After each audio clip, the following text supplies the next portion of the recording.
Hello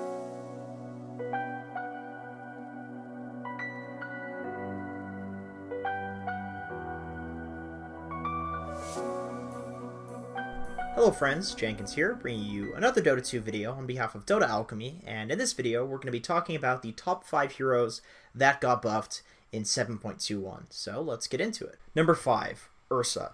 The reason why Ursa is incredibly strong right now and has seen a huge jump in win rate since 7.21 is very simple. Basically, he benefits more from movement speed than most other heroes in Dota, and Ice Frog gave him 15 movement speed.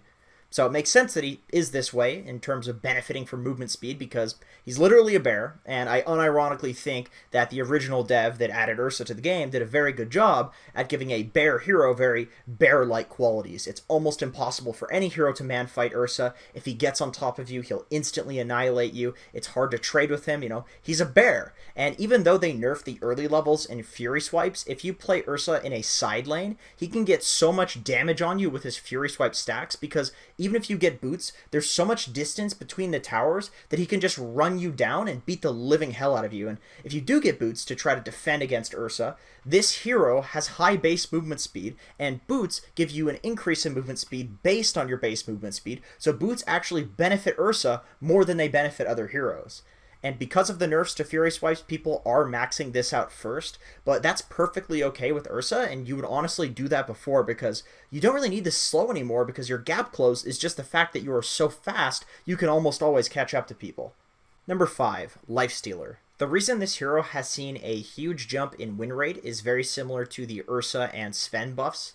We already talked about Ursa, and the only reason that Sven is not in this video is because Sven was already amazing, and after the patch, he's still amazing. So the reason that he's still amazing, the reason that he's good, is partly because all of these heroes desperately needed movement speed because they were the most kiteable heroes in Dota, and all 3 of them got plus 15 movement speed. It's actually my theory that Ice Frog took a list of all the kiteable heroes in Dota and ranked them in terms of who was the most kiteable and gave the top ones 15 movement speed, gave the middle ones 10 movement speed, and 5 movement speed to the guys at the bottom. And the Toad of Frost, if that is true, was correct in his assumptions. That would buff these heroes. As you can see, that the top 3 that got buffed in terms of movement speed had the biggest spikes out of the list of movement speed heroes, unless there was like some huge changes to those heroes. But Lifestealer was also gifted 2 extra base armor on top of the movement speed, which certainly helps out with laning. And then also if you want to build into no armor items, you won't feel so squishy, so you can go for like Radiance Rush or whatever.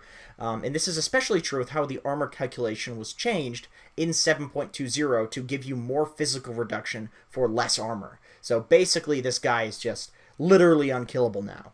One final note about Lifestealer is maybe the most subtle thing, maybe not the most important, but it's pretty important and pretty subtle, and that's essentially that every hero now has more HP per strength. So if you get like a Heart of Trask, if you get any strength items, if you have strength gain, which heroes now have 15% more strength gain if they're a strength hero, essentially heroes are going to have more HP.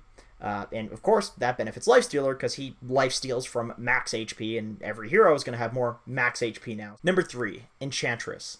If you've been watching our content lately, then you may already know exactly what it is that I'm about to say, but Enchantress is one of my absolute favorite heroes, and one of the biggest banes of her existence is the fact that the Toad of Frost removed her ability to re-enchant one creep over and over again with level 1 enchant due to the cooldown being longer than the duration of the enchanted creep. And this limited her ability to be played as a support massively, because you could get very unlucky in the jungle, lose a good creep, never get a good creep spawn again, and then you're just fucked. Or you'd find a good creep, but enchant would be on such a long cooldown, you'd have some shitty creep. Like, there was just a huge risk associated with using enchant as a support tool to win the lanes. In 7.21, she was finally changed such that the creep duration is 26 seconds and the cooldown is 22 seconds, which means she can essentially just keep re-enchanting one creep, and this is a huge buff to her for sure. Like I said, it buffs her supporting, but it also buffs her core roles as well, because enchant is also, by enchant I don't mean the hero, I mean the ability enchant is one of the best slows and purges in the game, and now it has half the cooldown at level 1. This spell is so good that people would even max it out before when people were trying to make Enchantress work, because it's such a strong ability if it's got a low cooldown, and now it has a low cooldown at level 1. You don't need to max it, you can go for the other spells. Finally, the mana cost on Enchant was reduced to 40 at level 1 from 65, which is obviously just to adjust for the fact that the creeps don't last long and the cooldown is shorter, so you're going to be spending more mana essentially. You're going to use it more times, so they had to make the mana a little bit lower of a cost. But this is also like a pseudo buff to core Enchantress, because if you're using this ability as a slow, it still does the exact same thing as before, except for less mana. Number 2, Warden. Warden's current pub win rate is about 50%, and this is like for the first time ever in Dota. My opinion on very difficult heroes in Dota, very much like Warden, Io, Meepo, is that when they are above a 50% win rate, they're probably pretty strong, because, of course, naturally the overall win rate of heroes is going to be dragged down by people who can't play them. And I know this for a fact because I pick these heroes, suck ass, and then lose with them. Prior to this patch, we saw Warden getting first picked and first banned by a lot of Tier 1 teams, and then it subsequently fell off with certain teams like EG still picking it occasionally, and a lot of people were basically calling it underrated and people just couldn't play it.